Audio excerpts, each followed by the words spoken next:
Small scale business is one of the fastest growing business in our world today because it requires little or no fund to start up. And if you agree with me, sole proprietorship business has helped tremendously to increase the growth of our economy. It has also helped to reduce poverty and also increase the standard of living for people around the globe. That is why today we want to talk on the challenges faced in starting up a business and also the keynotes on how to make those businesses of yours grow. Of course, we agree that businesses are not created to succeed, but to grow. I have two distinguished guests with me today, but we'll go on a short break, and when we are back, I'll introduce them. But before that, I want to specially welcome you to today's episode on your favorite program, Business Talk Show on Celebration TV. My name is Aigbe John. We'll be back shortly.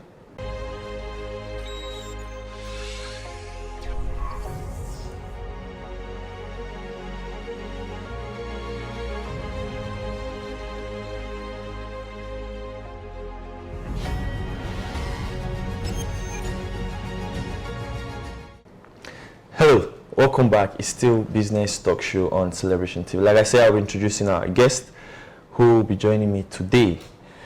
Immediately by my left, we have Mr. Emmanuel Idonije, the CEO of Mindspring Consultancy. Of course, your consultancy is in charge of recruiting and also business startup, right? Yeah, sure. You're welcome. Okay. And also by my far left is King Joy Ago, common sense activist and a business coach. You're welcome, KJ. Thank you so much for having me once again. Yeah, today we want to talk on the challenges in starting up a business and also the keynote, turning that business into something that can benefit you in the nearest future. We have a clip we're actually going to look as a reference, but before that, I want us to talk on challenges faced with starting up new businesses, especially small-scale business. The consultant wants to answer that. Yes, thank you very much, Mr. Abufe.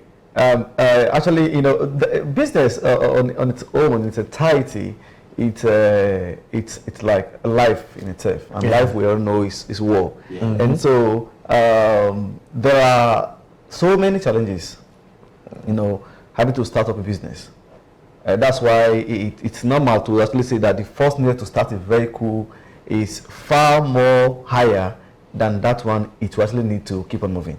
And that's why to start, you know, to just start, to kickstart is a very big challenge, you know, ranging from startup capital, space of business, power for those who are actually going to be, you know, into things like baby salon or even sewing. Now you see so many actually very efficient, actually, you know, using electricity, and then ranging from support from either family members or the government or friends thereabouts. And that's why it's actually very crucial that for every startup there must be, you know, enough knowledge of what you actually set to do before you're going to start. Because if you rush into any business without actually getting the right knowledge and the right value, you know, to deliver, you know, on that business, in no time you actually be forced. You're talking about value, Mr. Common Sense. Permit me to use that word. Okay. You keep preaching to youth, especially,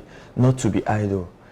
And I don't know, in your course of preaching or educating them on not to be idle, if you've taken time to also tell them the challenges that they're going to encounter when they want to rush into starting up a business. I think our business coach has made it very clear.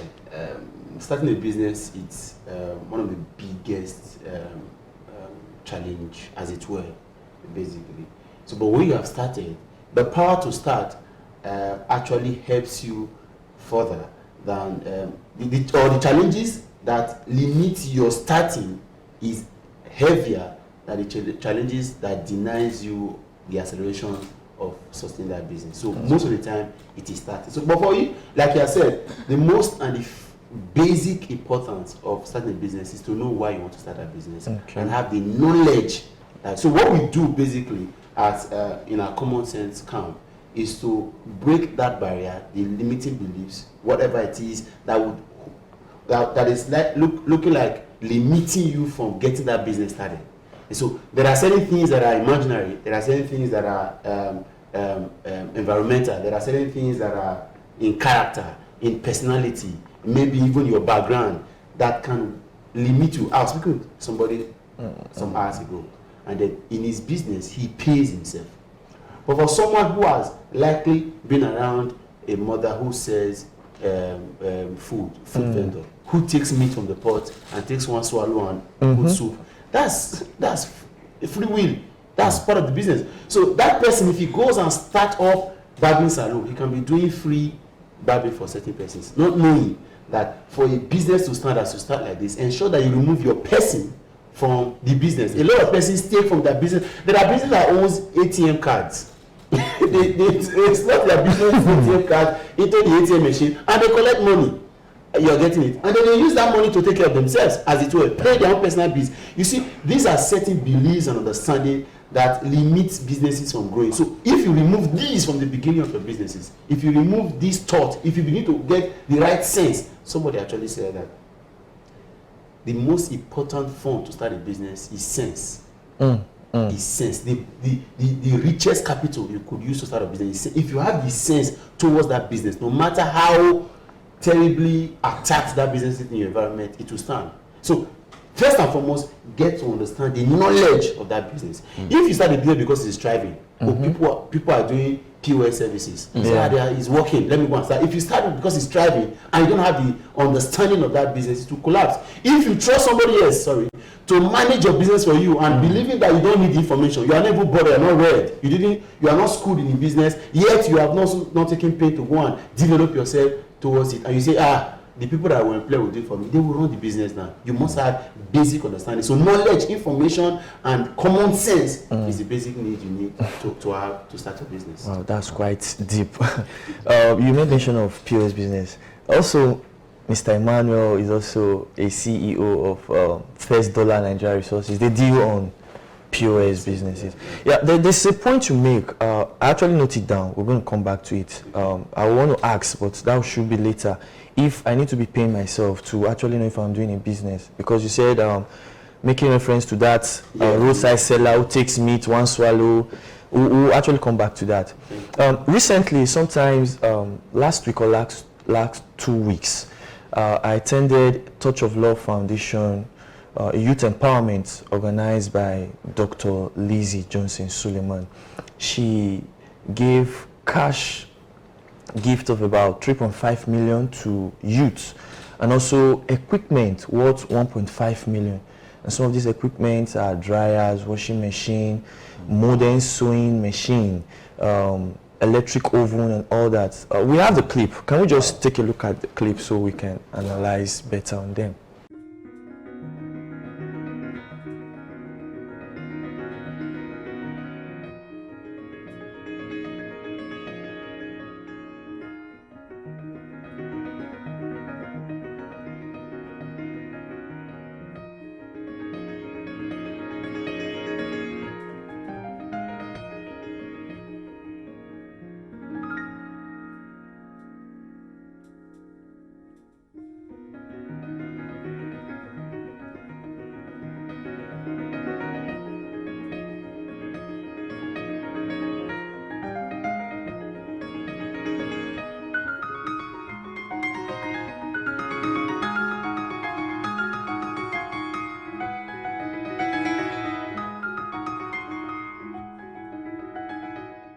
All right, Mr. Emmanuel, you already saw that wonderful. That was awesome. This is awesome. That's awesome. What's This is good. 5 million naira? That's awesome. Now my fear is that how are these persons or these youth, of course because they are graduates, those that just left NYC, they are faced with the favor market. Wow. Yeah. Instead of sitting back at home, engaging in different kind of crimes and all that, Dr. Lizzie Johnson Suleiman has come up with a Touch of Love Foundation to empower this youth.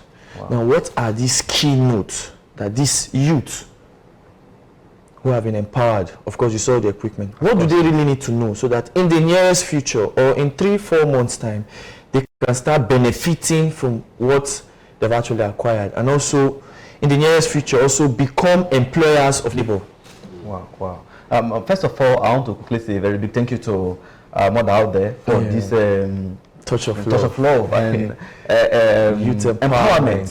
Empowerment. Actually, it's a very nice one, and I want to say, first of all, as somebody who has been given this kind of helping hand, what you need to do first of all is to sit down to know why in the first place. You know, have you chosen this business that I've been given this empowerment for? Because I believe you know the why first of all. The how to go about it will not be a problem. The what to do, you know, to get where it's actually going to will also be a problem. And then who do you now sell to? Like you said just now, you said they are graduates. Yes. That means my fears are actually reduced. Okay. What they need to do is to probably sit down and get their pens down to know what they need to do. Business creation is all about business. Actually, is all about value creation. And if you must now create value, you must bring innovation. They are graduates, so I actually want to look at a time where I can meet with them again to probably now know how they are going about these businesses, where they are actually starting these businesses, because location will actually matter a lot. Okay. Who they are going to sell to, and probably help them draft out 1 or 2 plans on how to start. Then that value you actually want to create, there must be innovation. You cannot be selling a pepper like the human in the market because you are a graduate. So there should be some value that will be innovation that will add to the value you are actually giving to probably not make you different from that cycle Nigerian where you see almost everybody want to do the same thing. You see somebody doing POS like you said just now, give them 2-3 months, 100% want to do the same POS because I actually feel this guy was doing POS. He's shining. What is there? I just want to do it. So how do I get the POS? Is what they don't even want to know how does it operate or what actually goes in there. Okay, I'll come back to you, Mr. Common Sense. A lot of these persons now, most of them might not have shops. Of course, it means they're going to do their businesses probably in their residence. I remember you used to talk to us about mobile business. That means I can be at the comfort of my home and be selling whatever I want to sell. What do you have to say about this? Especially those that were giving this electric oven and that other sewing machine. Do I really need to get a store before I start sewing and advertising my project? The simple truth. Also, sir, still add to it that particular reference you made about somebody taking meat. Now I want to start sewing for my family free.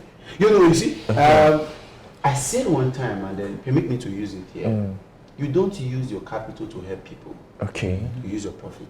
Your profit, not your capital. So a lot of time people have given out their capital to people, and I look at it with all due respect to giving arms and supporting. Our father has taught us, in short, touch of love is a reaching out initiative. You see, if you give out with your capital and you don't have, you also now need people's profit. And guess what? These people are smart enough to know that it's the profit that they'll give to you. You need to. So there are certain stages your business should be. You should not be giving it out. In short, somebody said one time, I think it became a very popular niche, that business grow when friends and family pay. Of course, yes. Yeah, very true. So even for yourself, like I said, the young man said he pays himself. So if he needs to take a loan from his business, he's taking a loan. So he doesn't wake up and put his business because he's the owner card in his pocket and walk around and say, I can do for you, I can do for that. I have a place where I cut my hair, and we have become so close. We are now brothers. As the brothers that he can come to my house and go to his house. But guess what? When I get there, I pay. Okay. You know why? I wrote a book one time and I needed the result of the book. He paid for the book. That's how businesses grow. So I can't say because it's my brother, I go there and he cuts my hair. Who's going to the bees that comes around cutting my hair? Who's going to take care of it? That's it. So if I cannot meet up with his, look at it. The challenge we have is that we want to emotionally get people to our businesses that do not qualify for it. If somebody needs you to do something for him, and the person cannot meet up with the requirement, the person can actually subvert and go to a lesser businesses with lesser value. If he has meet up with the financial requirement, I have a young cousin that is into event management. I needed somebody to manage an event for one of my other nieces. And so I called her. She told me, Abili, I told this nephew, this girl is our sister, but we cannot pay her. She's not ready to break it down to do for the price that we have. Can we please move to some? So we went ahead. When the younger sister of that niece was ready to get We had the money to pay her, so we said, got her involved. So it's value. Like you said, it's value position. And I look at it, if I was going to give advice to these people, what you have now is the best gift you can ever get. It's back. Yeah. After knowledge, the most important gift a man can ever have is tools in his hands to work. Knowledge and awareness is the most important. So after knowledge and information, if you have gotten tools, you have gotten the result. And now thank God for social media, thank God for innovation, like he said. A research was done one time about business in Africa and say one of the reasons why businesses die in Africa before the first 5 years is that business owners do not add innovation to the work that they do. That's true. If you want to challenge Dangote in doing salt and sugar and all the other Smith and all that, you should add innovation. That's it. And guess what? These guys are getting into it. That is why companies like Jumia, when Walmart was building factories and warehouses, Amazon were creating apps. Where is Walmart today? It's simple. Several times we were several supermarkets. Shockingly, the supermarket we are seeing now that we are hailing, in no time, they will go out of existence because these supermarkets are not doing home delivery. There's a phone shop in Benin. You used to go there to buy phones, and then the couple of people were not creating phone shops everywhere. They added home delivery.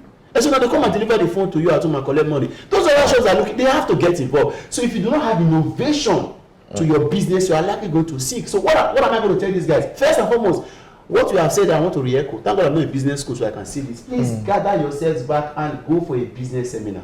If you are watching me, you were part of that project. Please first, thank God for the gift that has come. Please keep the gift and go on. If you need to read books, if you need to get, when you need to apply for courses, you need to go and meet people who have gotten. See, there is something, for those of us who talk to people about common sense and idea about value and solutions, we have some business, but there are people who have been in business for a while. Actually, in the environment that you want to get into, get mentored. That's true. You see the people that come around, Papa, pastors, young pastors, emerging men of God, as it were. They come around and say, please, sir, we need knowledge from you. I'm talking about the apostle. That can make us, that's it. The apostle was trained and mentored by Archbishop Bidausa. And so I'm asking you, who is mentoring this business you want to kickstart? Wow. Where are you getting inspiration from? Who is taking your hands through it? Don't just go and start and say because you are praying and you have gotten it. You see, even if there's a picture ahead of you, the scripture said that will a man not count his cost? Before Nehemiah went to start building Tower of Babel, he had a team settled down and he drew the master plan, the business model. It will help you to know your customer segment, the people you are reaching, how to reach them. You see, don't just say that you are selling clothes. The difference between the two different tailors will be the one that is making clothes and making clothes specifically for a certain kind. You know how to penetrate. You understand all that dimension, how to get value, how to give value proposition, what to do, how to reduce your cost. You talked about power. Do I need to partner with somebody else that has a generator so I can reduce power?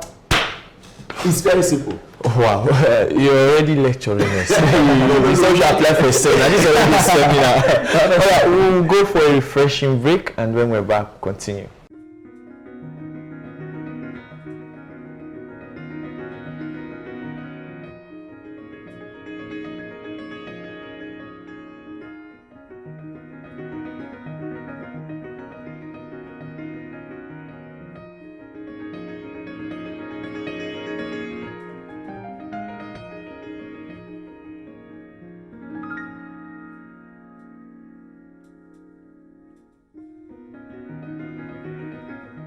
Welcome back, and I hope you're enjoying yourself. We're still talking on startup or startup pack for young entrepreneurs, Mr. Emmanuel. Yes. King Joy was saying something before we actually went for that break. You see, some persons were giving cash. Some of them said they've already had this business, but they just need little money to push. While some were giving equipment, of course you saw them, even that giant generator, electric oven. Awesome. Now, I have this fear that some persons, some times ago, I met King Joy, I was asking him about something, and he told me, when you have money with you, and you feel the money will not be enough to start that particular business in your mind, start something small. And because I had a scenario, somebody was giving 100,000 to start up a business, and he felt that 100,000 will not get the actual business. Yes. So he later went to do something different, not even a business, like a play or something. I think when he sold that, the thing is going. What do you have to say about that? Because when you have the money and you feel that's not enough capital, you want to divert, or maybe you say, okay, let me buy a phone. After 2 months, I'll sell it and see if I can get. money to? I don't really know. Let me quickly advise the very lucky youths. I would say lucky because they were fortunate. Yeah. 5 million, yeah. Of course, yes. So please, I want to beg you, if you were given a machine, for probably dry cleaning, I don't think you need a shop. You don't need a shop for now. Thank you. What you need is your apartment. Yeah. And probably even start operating as an OOO, yes. Yeah. Yes. Only operating officer. Don't tell me I see you right now. OOO, yes. Only operating officer. Yes. Oh, wow. And not starting like CEO, and then start incurring courses that are not necessary. So start it yourself. Use your space, your kitchen, or your lobby, balcony. Could just be a space where that machine will just be. Most times in the night now, you have light. Yeah. So you do your washing. And then do what you have to do. For those who are also sewing the same thing. True. If you are giving cash, I want to beg, start with that little money you'll be giving for that business. Start small. If you are going to sell shoes, you are supposed to now buy, you want to start with a carton of shoes, or no. Go and buy 2 and start. Buy 2, buy 3. Start, sell it. And look at what's your cost, and look at what's going to be coming in as profit. And I can tell you, by the time you apply back your retail earning, the amount of money you are not making right now, you take if you have to pay yourself out of it, then you now have to want to apply back. You have other means of other sources of probably income. You first of all allow that business to foster. For a while, 3 months when I started my business, for 6 months I wasn't earning any salary. True. Good 6 months. Yes. I was not earning salary because I was then depending on my wife's salary. Because I needed that business to grow to an extent where I could now start, putting. Yes, and when we started, my salaries, the salary of the other directors, were now being paid from the business. Okay, Mr. Man, I'll come back to you. Mr. Common Sense. Now, my major focus or concern is that of the sewing machines. Because I feel, I don't really know, I feel as one of the fastest growing business now. You see a lot of people dying for fashion. Yeah. Now, you've been given this opportunity, this equipment. Do you really need to get a store or employ a lot of people to start? You see, You can just sew one, and like you said, you have a phone. Yeah. The truth is, if we are not actually very lazy, we do not actually need English to get back to the level we are in now. That sewing machine is a good start for you. Actually, before you even go into your place, your abode, your home, there are partnerships. I'm sure that there is no way you'll be hated by every tailor in your locality. Yeah. Go and get a space. Share space. Yes, share space, and you pay for it. It's business. You say, okay, for this, I'm just starting, I don't know, but what percentage can I be paying so that I can get this space? So at least you can benefit from the space, benefit from the power, just in case you need to. And then you do your leg work. I was telling you, a friend of mine, big boy now, wanted to start a business. Didn't have the capital. And he wanted to just start a laundry business or dry cleaning as it were. He was moved. So what did he do? What was he doing? He goes to the laundry guy, says, I want to bring clothes from you. So he goes to bankers who lives around. These guys, the business these days, like we are saying now, needs to be treated. You must give it with the value of convenience. People want to do convenience. So them and say, I want to be coming to take your clothes from the office. So just put your clothes in your car and bring them to the office. Pick them up. After 3 days, I'll come and bring it back to the office. And people are like that. They were going to pay extra, it doesn't concern them. Convenience. So settle with the laundry guy. That's I moved. Finally, that guy did not start that business. He didn't. Guess what? He became the middleman between those workers. He now grew to yesterday. He now had 5 laundry people because one laundry man couldn't want that because he made the accommodation repairs because he was prudent. He had integrity. He was being referred everywhere. Shocking. So that guy did not need the business. We don't. Papa, there's a video of the apostle that went viral, condemning the need of young people saying that they must that's true. And I love franchise. that. I shared that video. It makes sense. Talks about franchise. With your social media platforms, your WhatsApp, your Instagram, your Facebook, you can sell. People want to buy, deliver to them. As long as you are delivering the quality that they are requesting for, they will make refers. They will recommend you to other business, other customers, and then you keep growing. So you don't actually. So if you own a sewing machine, as it were, privileged now, you have a life of opportunity to become a mega. The Sheivodies, the Woi, and the clothes that Ebuka wears on TV. It is a tailor that is sewing them. They don't have 2 words, as it were. If you are intelligent, you are innovative, and then you are spectacular. There's a company on social media that I follow. It's called Shirt Freak.